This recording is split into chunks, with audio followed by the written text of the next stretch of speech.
I'm Debbie Travis. And I'm Tommy Smythe. And this is Trust Me, I'm a Decorator. Today we have multi-platinum award-winning singer, songwriter, actor, author, and fellow podcaster Jann Arden with us. How are you at the crack of dawn in Alberta right now? I'm really good. Got my cup of tea. The sun isn't up. It's snowing. Unlike where Debbie is, she's got beautiful olive fruit trees and citrus. And an orange. And what are those little orange things called, Tommy? Kumquats. Kumquats. They're kumquats. But yeah, it's snowing here, and we have a snow warning until 8:10. So for our listeners, we're actually conversing, the three of us, from Toronto for me, Tuscany for Debbie, and Calgary for Jann.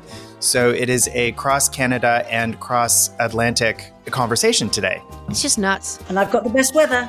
And the thing that I want to talk about first, Jann, is the Bittlemores. So I'm almost finished the book. I have been enjoying it so much. I happen to know, but if you'll share with our readers, I know how long that book had been kind of a project for you. Do you want to talk a little bit about how the gestation period for the Bittlemores? How long did it take to birth them? About 13 years, but I didn't do it every day, obviously. I started it years ago in my friend's kind of little workshop in Nashville. And I had been out there writing music. And then I thought, I had my computer on my lap and I thought, oh, this is a really cool idea. I'm just going to put this in notes. Because I was thinking about this really nutty farm couple and, you know, stealing a baby. And I just sort of tapped out this real, like 600 words. And then I would go back to it once in a while. And then a year went by and 2 years went by and I found it in my notes. And I'm like, oh, I should, you know, put this into a word program. And then I sort of had like 25,000 words. Well, 13 years of going back and forth. And then I made the mistake of telling my publisher that I'd kind of been working on a novel for a little while. And the race was on. She goes, well, this is just getting laughable. It's like having a husband that no one ever sees. It's like, but I finally got it done. And, you know, I've never written a novel before. I've done memoir things. And it was a learning curve, not going to lie, but I really enjoyed it. And my mom said to me, you know, when I was, in my 20s, she said, you don't have to be a great writer to tell a great story. Wow. And so that's fantastic advice. I kind of know a bit of this because we have the same editor. Anne Collins. Anne. Yeah, who's amazing. Yeah. Extremely patient. You're like me, we've got other careers and writing is something that you know, is kind of thrown at you. And you, I don't know about you, but you feel a little bit like, this isn't really what I do. You know, I'm a singer or, you know, and do I have the right to do it? Because Anne, our editor, is such a professional and has been in it for all her life and has done some of the greatest books and biggest authors. But she's so patient, right? So, but occasionally, like she'll say that to you, you know, is this ever going to happen? Yeah. Well, I mean, there's patience and then there's 13 years. I mean, that's quite something.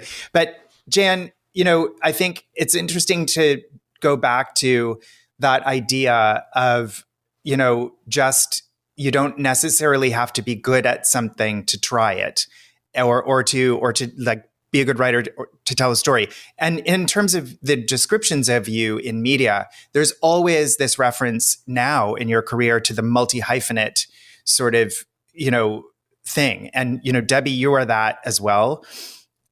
This idea that a creative person in modern times doesn't need to be put in a certain category or forced to drive in a certain lane because you are so well known as a vocalist, as a musician, as a songwriter, doesn't mean you can't write a novel. I just like doing things. I think having a purposeful life. I'm not really good at anything I do. I think no, I'm not the greatest singer. No, I really am not, you know, but everyone finds their audience. You know, there's people that like my music. There's people that hate my music. And I've always done it. It's whatever I've done has always been very self-serving. And it's so funny. Cynthia was reading me this thing about Patti Smith, who was just that unbelievable artist that emerged kind of in the 70s and the 80s. And she turned everything upside down because of the way she looked. She wasn't this cutesy girl. She didn't sexualize her performances. And anyway, she wrote this op-ed about people talking about relevance and, you know, that whatever happened to her, you know, people would say. And she's like, what do you mean whatever happened to me? Just because I'm not in the public eye, I never stop doing stuff ever. I'm halfway through another novel. I'm developing another television show that, we're just trying to get a little bit of more seed money for that. I'm just about finished a 90s tribute record. So Russ and I just have some drums to record. Some of it may never, ever, ever meet a mainstream audience or really be heard by the masses or seen. That's never my intention. I like doing things. And I never had any designs on being famous. I wanted to be a school teacher. And I didn't even sign my record deal until I was 30 years old. This whole thing is such a yarn. I just can't even believe any of it went on or happening. But what I monetized, or what I learned to monetize, was being myself. Yes. And you do that really well. Everything else be damned, right? And I have a good time. I love my friends. I've had the same friends for some of them 50 years. And I just try and be healthy and well. And I really enjoy doing things, but you don't have to be good at stuff to do anything. Just do it. And I don't, honest to God, I haven't really had a song on the radio for 20 years. I hear myself on classic gold or oldies or, that kind of stuff. But I want what I have. And I have a great time. I have a really nice life.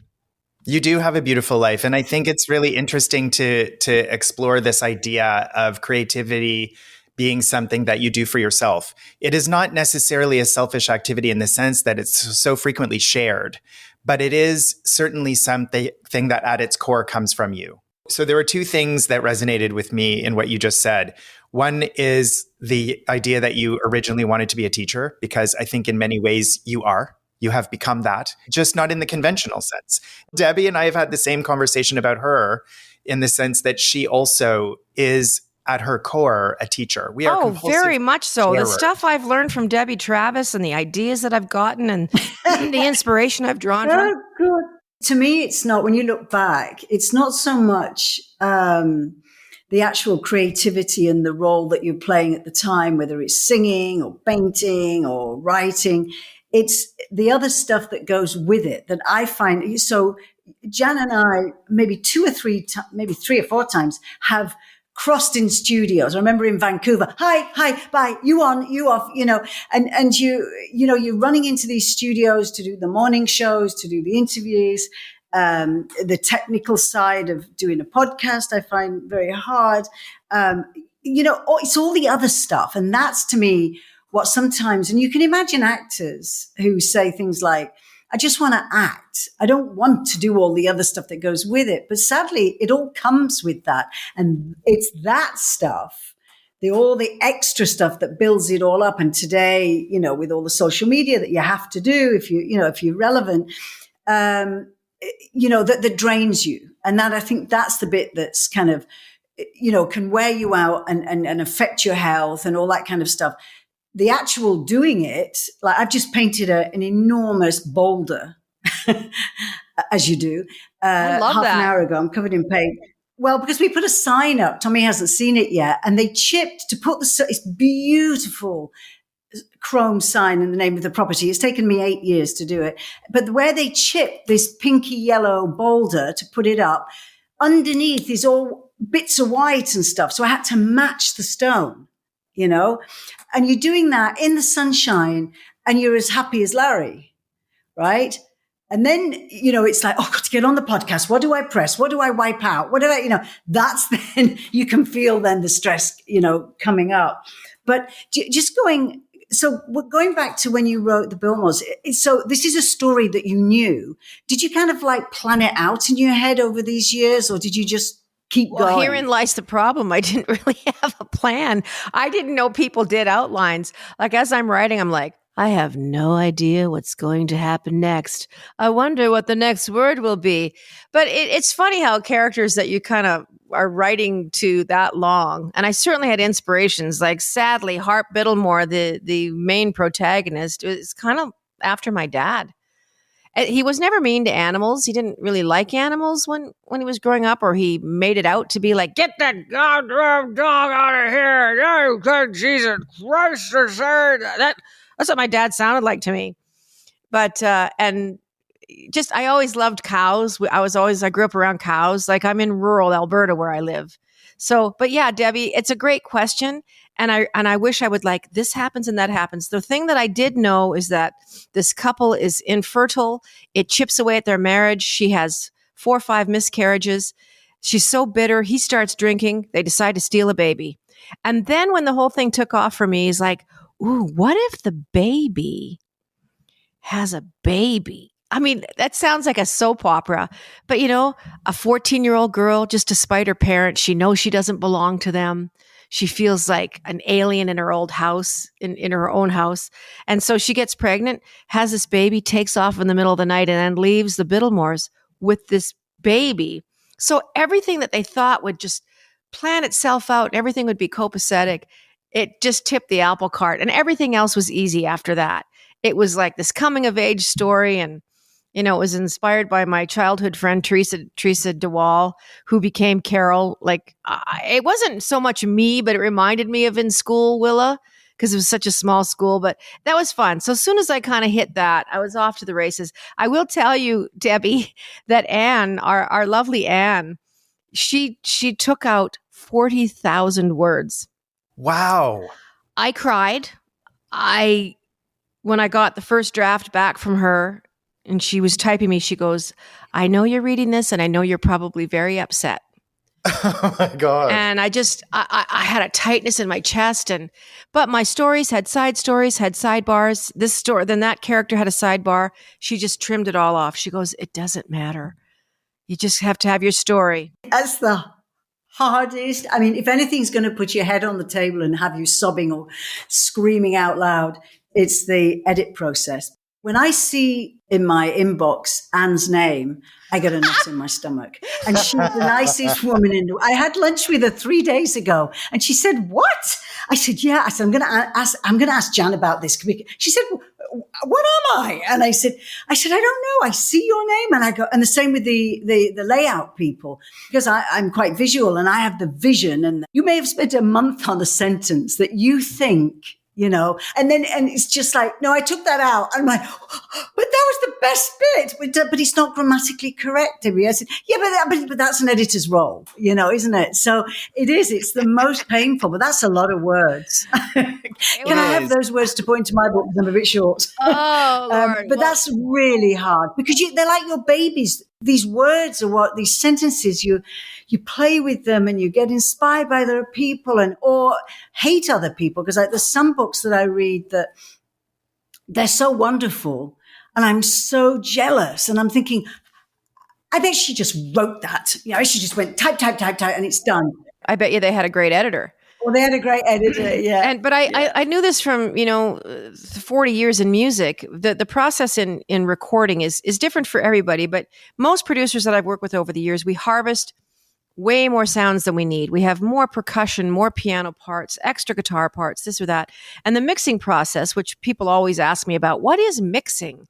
And basically you're laid out with sometimes 120 channels of different sounds in front of you on these massive boards. Those are the knobs that go up and down, yeah. All the little knobs, and everything has its own. One's a triangle, one's a tom drum, one's a bass line. But we eliminate and we get it down. You come back to something very simple. So I wasn't surprised that books were the same, that you harvest a lot of information and then some of it is just superlative. But, this is Anne's book as much as it is mine. It's not like she writes. She doesn't write anything. I mean, I wrote the book myself, but the process of elimination is what makes it great. And I understand it now of people reading a story. There was way too much. Like even when I read old drafts, which I did after the fact, I was like, oh God, this is just so confusing. Got to let go of it. I don't believe that there is a form of creativity that doesn't benefit from editing to some degree.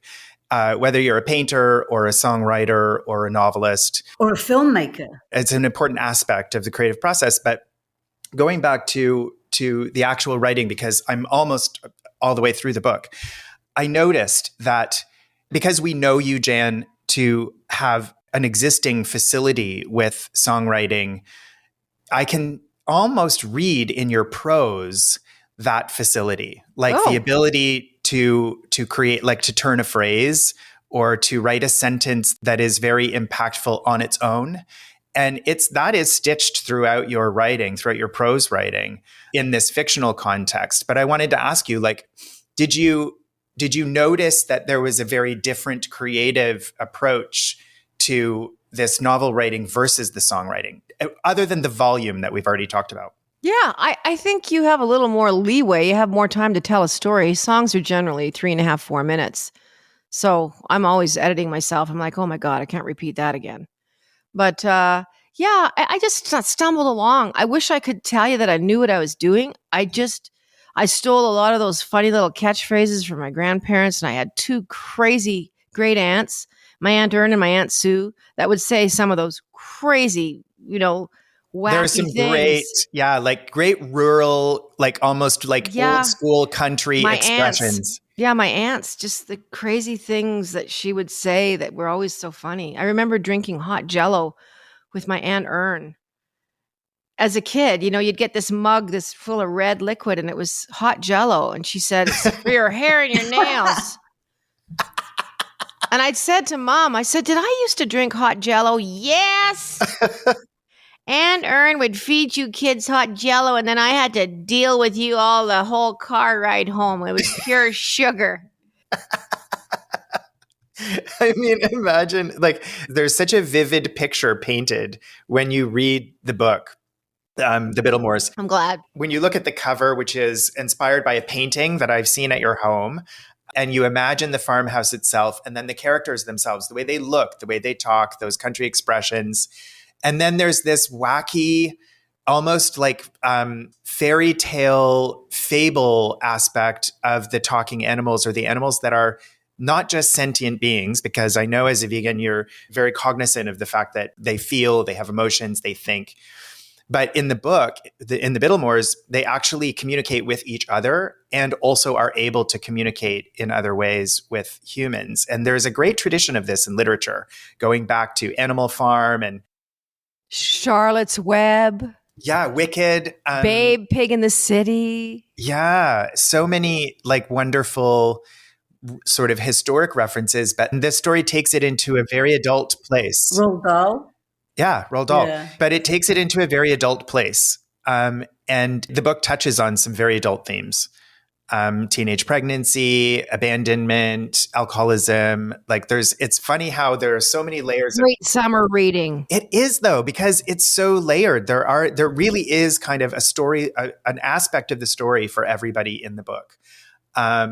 And I think in that sense, it has that sort of nearly universal appeal that a good song has, where there's kind of like the hook, and then there's maybe also the lesson that might be a little more subtle. My observation, knowing your music as well as I do, also knowing you personally and reading the book, is that you definitely, as a writer, bring that kind of storytelling that comes from songwriting to the table. And I loved it. I really have enjoyed that aspect of it. I'm really glad you did. Listen, a lot of people hated this book. What? I'm kind of foolish. I went into, there's a couple of sites where there's book reviews. Don't do that, Jen. No. But it's okay. I'm so used to people hating my music that it's really quite laughable. Like they have a really like visceral response to it. But I think animal cruelty is very difficult to read, and there's some really awful things that Harp does to his cow. He cuts one of the cow's tails off because he's mad. The tail cutting thing was very emotional. But the animals are trying to kill him. They hate him. And they want to get off the farm. They don't know where they're going to go. And I initially had them talking so that Willa could understand them. And I just thought the young girl could understand them. So, but they can talk amongst themselves, which I think animals obviously communicate between themselves. But I think what struck me, and my point is that people were so jarred by animal cruelty, and yet they participated in it benign way every single day of their lives, especially when you're dealing with bigger animals. Industrial farming. So it was my way of, yes, being an advocate for animals, getting in there and saying, if this bothers you, you have to take a look at your own behaviors, because it's not even funny anymore. One cow takes something like 15,000 gallons of water from the time that it hits the ground running to the time that you stuff it into your head. And the farm to table idea, and I understand it, but unfortunately, with 8 billion people wandering the planet, not all of us have access to that kind of living. And God, long live the family farm. And I mean that earnestly. But it doesn't happen. The kids are leaving the farms, and it is now left to corporations to do that. So it was my way of saying, if you're cheering for the animals, please take a look at what's on your plate. Because you're eating burl, you're eating krilla, you're eating dally, you're eating the pigs, and they're scared. They're terrified. We're just going to take a quick break. We'll be right back. I'm Sarah Burke, and I host the Women in Media podcast, where I'm exploring the challenges women face in the media spotlight and celebrating our triumphs. My guests come from radio, TV, news, and sports, and we'll cover topics like leadership, diversity, stereotypes, and more. Most of all, I'm looking to build a community through a space where we can discuss anything. The Women in Media podcast, available on Apple Podcasts, Spotify, Google Podcasts, or at womeninmedia.ca.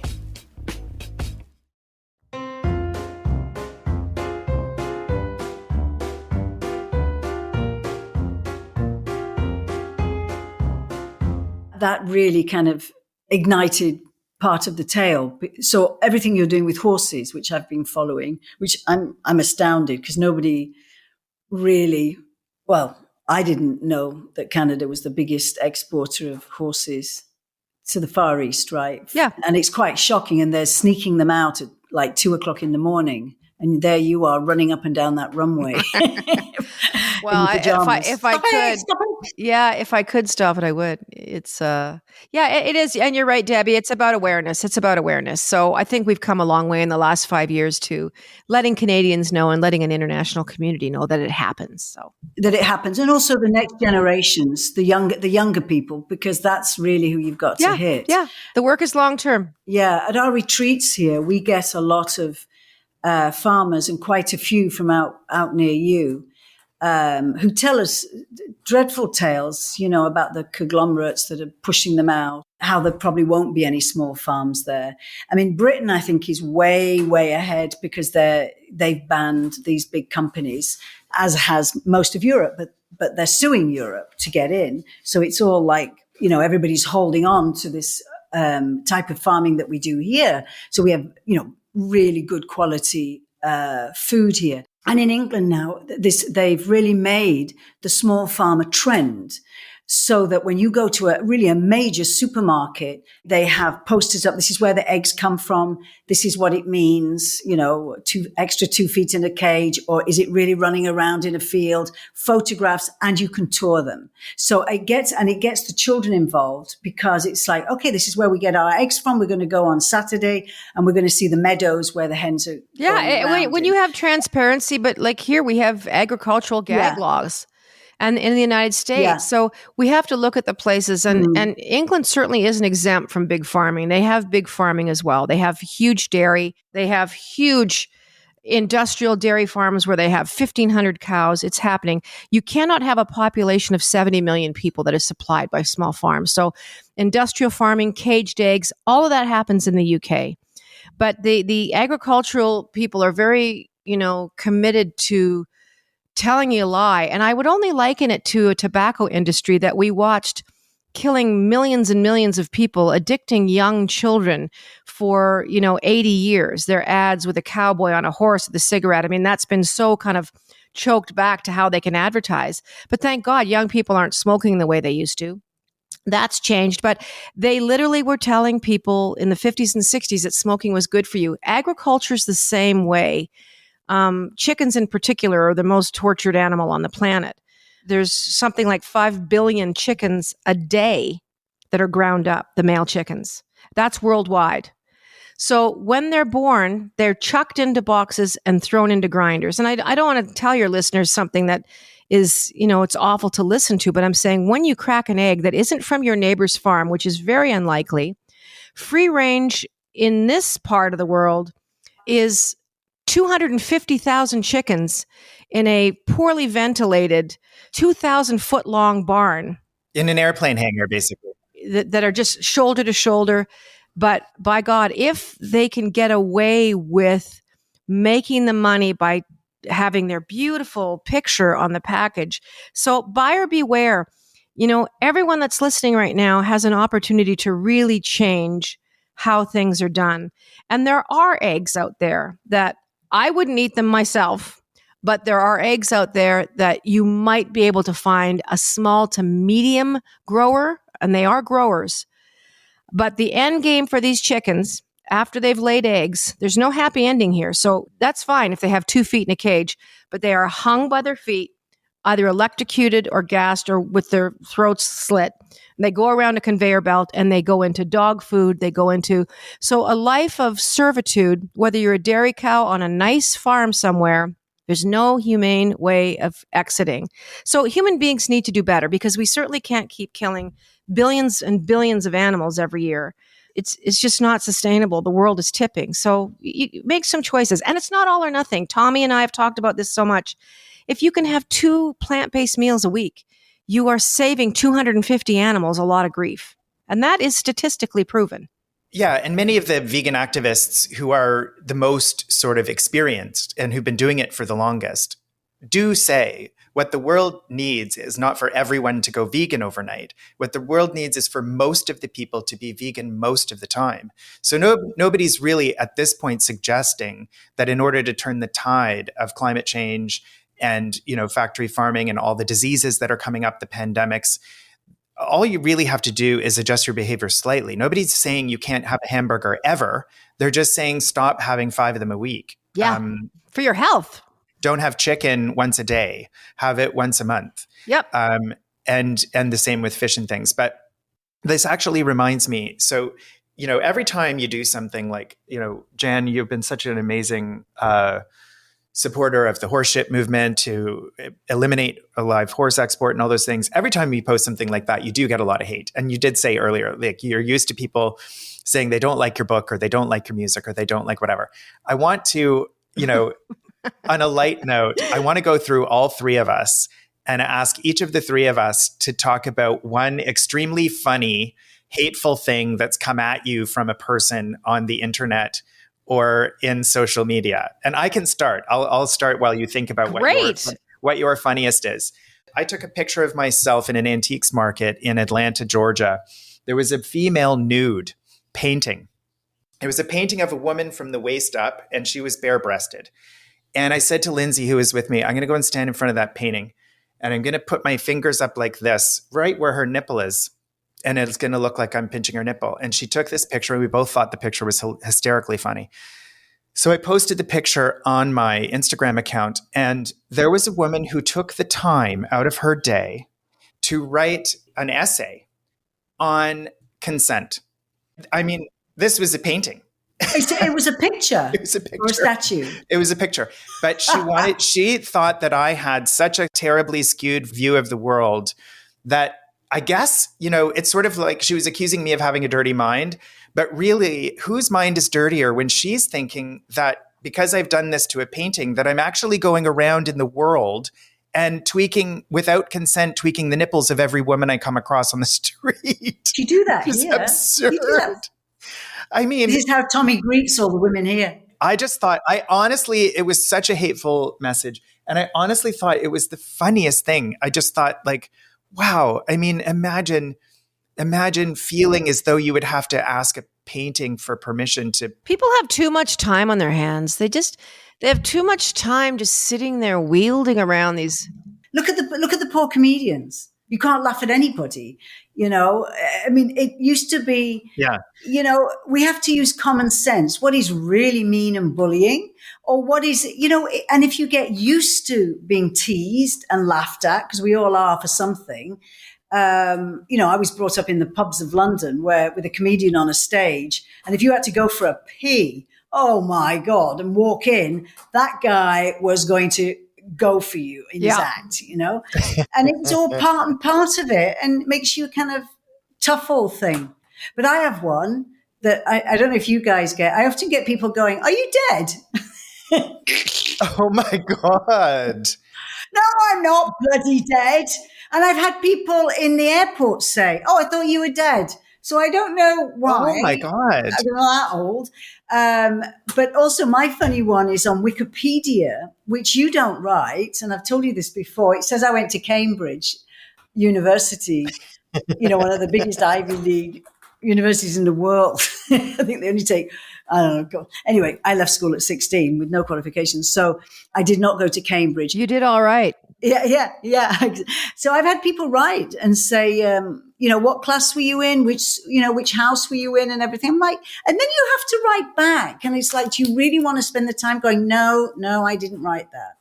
And that's the kind of scary thing. But people will say, oh, you're much shorter, you're much taller, you're much fatter, you're much thinner, right in front of you. I don't think they realize, what behavior is like in real person, like in real life. I think people have somehow forgotten a little bit of their manners because the internet is just people throwing this stuff out there willy-nilly and making these derogatory comments. And it's always because they feel so shitty about themselves. And it doesn't take a genius to understand why people do mean things. It's because they just don't like themselves. My mom always said to me, when you're easy on yourself, you're easier on other people. Yeah, that's great wisdom. I don't really carry them around in my mind, but one thing in particular, it was super funny, is this woman wrote me and said, well, my daughter came up to you in Winners today, and you were so rude to her, and blah, blah, blah, blah, blah. I was in London. I don't know who this kid went up to, but I actually took the time to went back and I said, I'm very sorry to hear that, but I'm in London, England right now. You had an alibi. But she had gone off. I never heard back. The only thing, and I may have told you this before, Tommy, is, this is like probably last year. I was in a grocery store and a woman came up to me and she said, I know who you are. I'm like, oh, hi. You blocked me on Twitter last year? I said, well, you must have done something wrong. You said that right to her face? You must have done something. And because I said, that's just how I roll. So she follows me out into the parking lot. She goes, will you please follow me again? So I'm standing there putting my groceries into my car. And I said, give me what's your handle? Blah, blah, blah. Banana 1, 2, 3, 4, whatever it was. I said, okay. And I hit the unblock button. And she goes, thank you.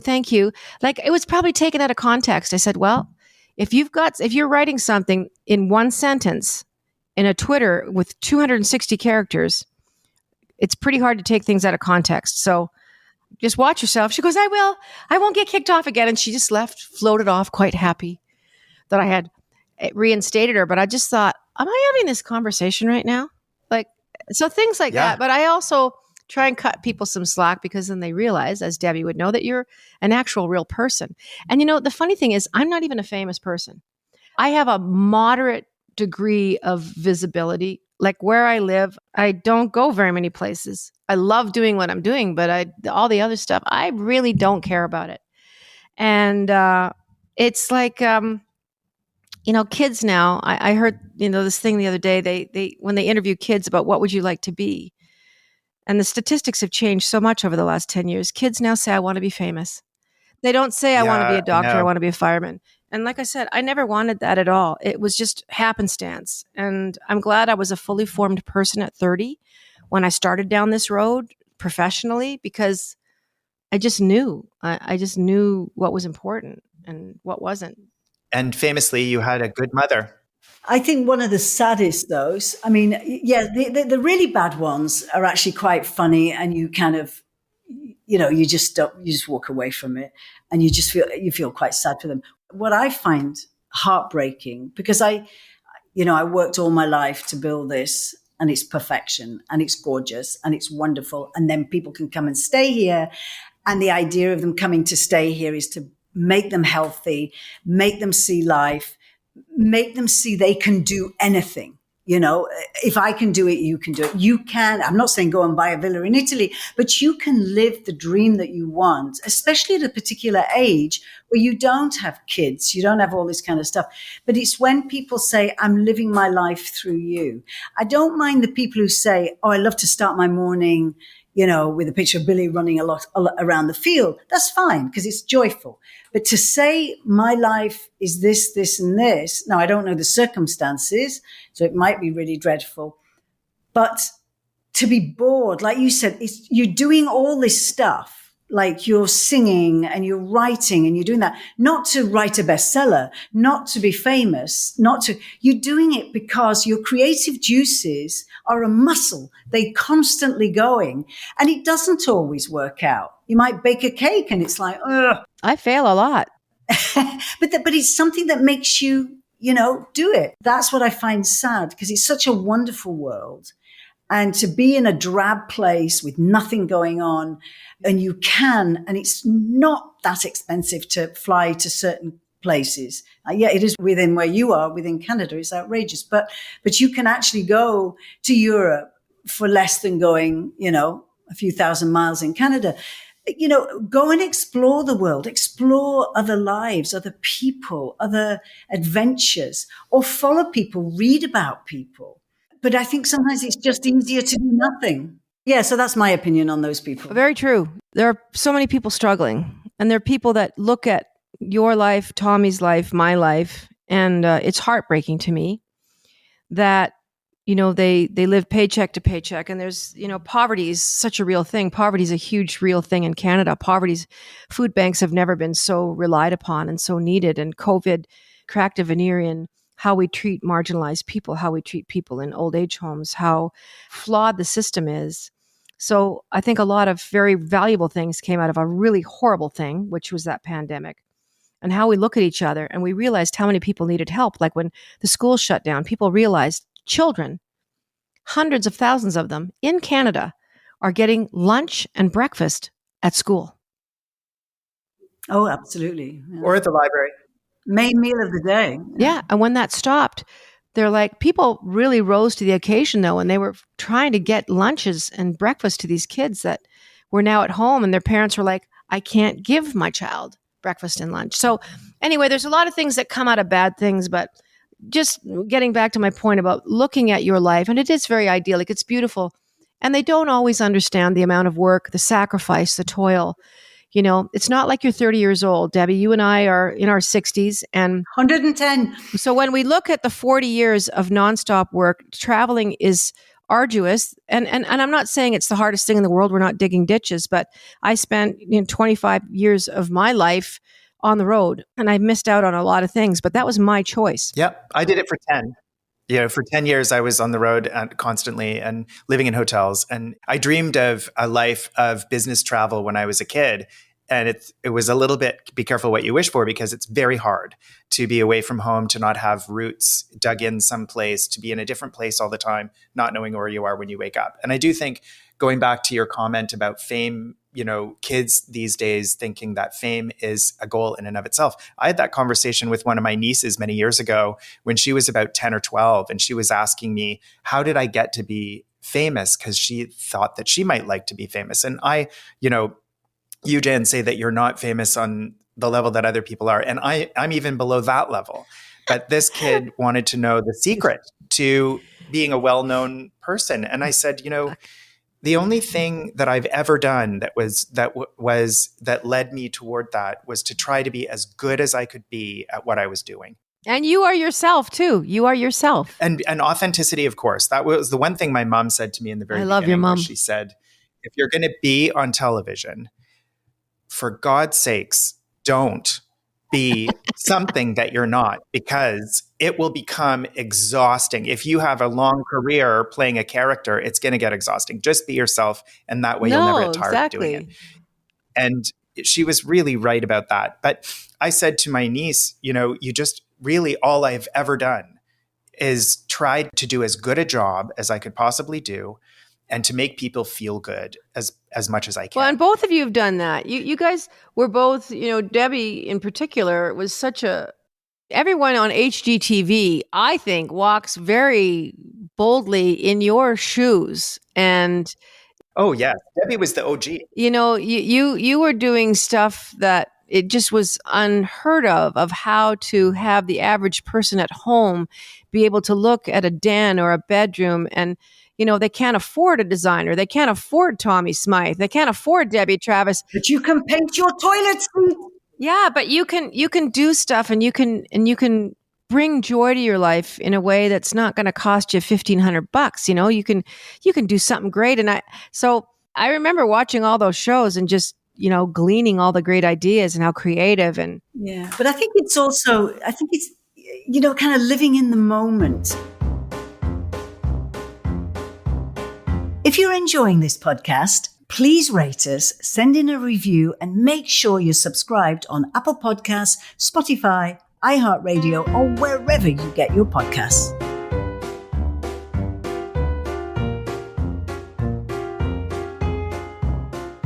I've just come back from the market, and there's a long wall there. And there's a wall on one side, there's a wall on the other side. And then in between, everybody's selling everything from hens to chicken and tractors and vegetables and just everything you can imagine, underwear. And on one wall, all the old men sit. And on the other wall, all the old women sit. And the noise level in that market, I come home and I'm like, there's just as much poverty here. I mean, but they don't need as much. They don't feel they need as much. And these little old ladies with their legs dangling are sitting there talking the same talk that they did probably last week and talking to, and it's just, they're living in the moment. It's like a dog. A dog lives for now. And I'm fascinated by this because they're not thinking, is this Instagrammable? Because if it doesn't, if it's not on Instagram, it doesn't exist. That's a big thing. And if you don't post or you're not doing anything, whereas a dog's playing or it's eating or it's running or it's smiling or it's sleeping, it's living now. And I think that we've got to put that into our agenda. I'm going to live, whether it's having a cup of coffee with a friend. And I think a lot of this, again, is communication. And, going back to COVID, we all knew how everybody was going a bit nuts with loneliness and your own voice and you get fed up with your own company. But I don't think we learned that many lessons. I really don't. And Tommy and I started this, Jann, because we were so bored. And I was in London and he was in Toronto, and we started doing a live Instagram like once a week.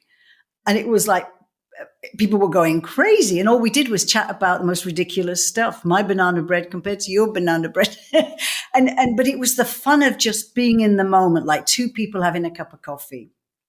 But I want to finish with a question. So, you talk a lot about, your home.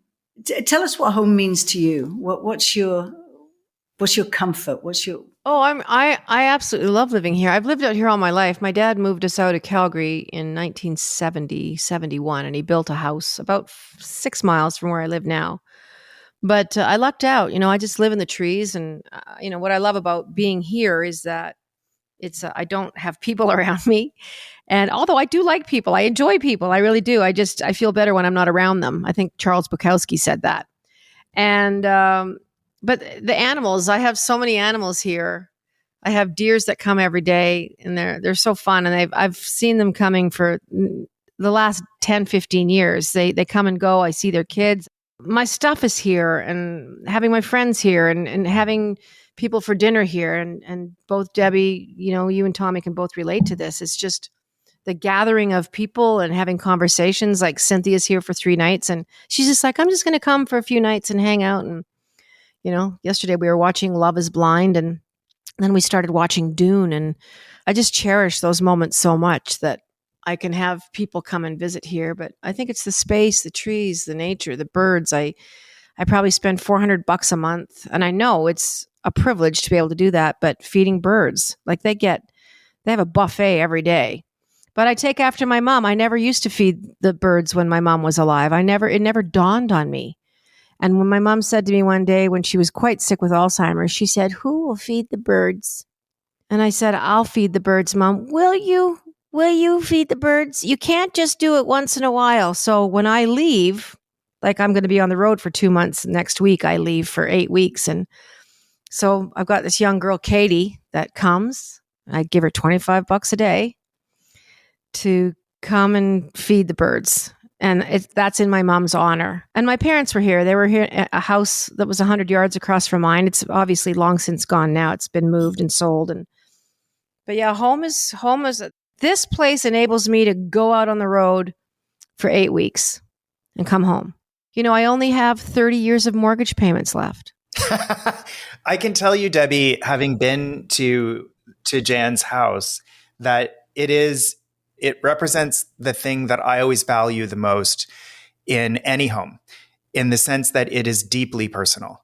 There are artworks by her friends and people that she admires. There are books that she's read, memorabilia from her life and friendships and careers. I got a lot of shit, Tommy. You're very kind. I got so much junk.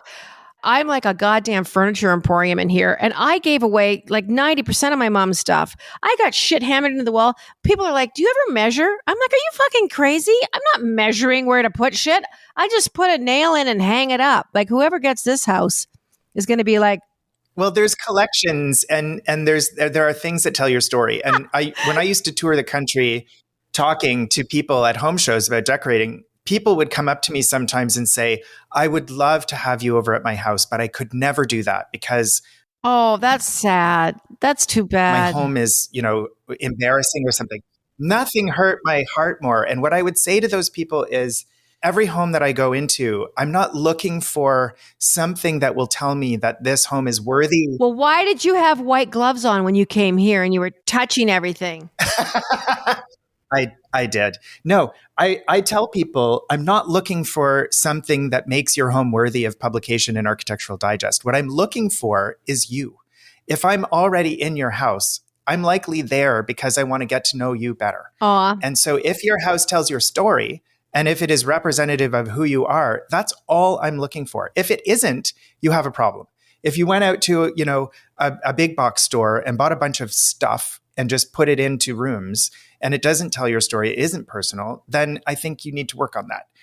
But I'm not looking to judge people's homes. I'm looking to learn about people who live there. I'm looking to see that. Well, imagine being, having Debbie Travis over to your house for dinner, and people are worried about their table. Nobody ever invites me ever. Well, you're invited anytime here, Debbie. Like worrying about your tablescape and all that stuff. I love seeing people build things with the land around them and honor that land and nurture that land and plant trees. I live in a forest, and since I've been here 17 years this year, and I've planted 250 trees here.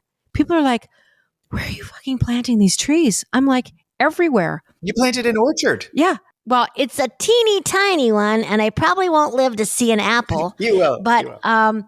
I think, when's the best time to plant a tree? 15 years ago. Yeah, totally. The wonder is people who plant trees of which they'll never see. Yeah. And that's hope. Yeah. I mean, that's same hope. here. Well, yeah, they're just little, but yeah. Yeah. But to me, I absolutely love planting stuff. I mean, we've been planting since I got back. But one of the easiest creative things that people can do is anything with plants. Whether you live in a one-bedroom apartment, you can get a pot. And to watch, I'm growing cilantro here because I can't get it, and I love it. And you can't just eat Tuscan food all the time. And it's amazing. And you also have to have the patience, because I spend a lot of time looking at stuff, every day, measuring it. Has that seed grown? But I think that is something that just, especially we're coming into spring. And I suggest everybody, if you can't write a book or write a song, plant some cilantro. And on that happy note, Jann, thank you. Good luck with the novel. So exciting. My turn to read it yet. I've just finished actually a book, so you're next on the list. You might hate it. You might like it. Like, I read so many things that I kind of like, I kind of don't like, but that isn't even the point. So I want people to know that sometimes having someone dislike something is important to me as having them like it, because at least you have an opinion. There's nothing worse than someone that, did you like it? I don't know. Oh my God. Can you just... Oh, God. Have an opinion. But it's been delightful to talk to you guys, and congratulations on the podcast. And you are staples in this home over here. And I just think you're great people and big hearts and doing a lot to bring joy. And that's, boy, in this life. Thank you. So on that tour you're going on, big one, I know, look after yourself. Yeah, I will. I'm with Rick Mercer. I just have to make sure I travel separately from him. But yeah, he's a great guy. We're just going to be out there talking and laughing. So I feel very grateful to do that. But yeah, likewise. It's all sold out. It sure is. Great. It absolutely is. And it's an incredible evening. You're going to have to keep your energy up lots of healthy food, and sleep well, and try and do some walking. I think, I'll have my dog. Are you taking a dog? I will. I walk the dog, Debbie. Poppy comes everywhere I go. So he and I will be walking like maniacs. And yeah, it's going to be really cool. I'm actually going to be in your neck of the woods, not in Italy, but I know that you're from London, but I'm going to be doing a gig on the 9th of May at the Queen Victoria and Albert Museum for the Canadian Consulate or something. So I'm really looking forward to that. Wow. It's a hell of a venue. Cool, huh? Very cool. Thank you, Jann. I love the Bittlemores, and I love you. Thank you. I love you. I loved having you with us. So I'll see you soon. See you on the road. We love you, Jann. You're an icon. Love you. Bye. Thank you so much to Jann Arden for being with us today. You can find all of Jann's links in the show notes if you want to order her book or listen to her podcast. Follow and subscribe on your favorite podcast apps, and leave us questions, comments, or voice notes at thetrustmepod.com. Thanks so much for listening.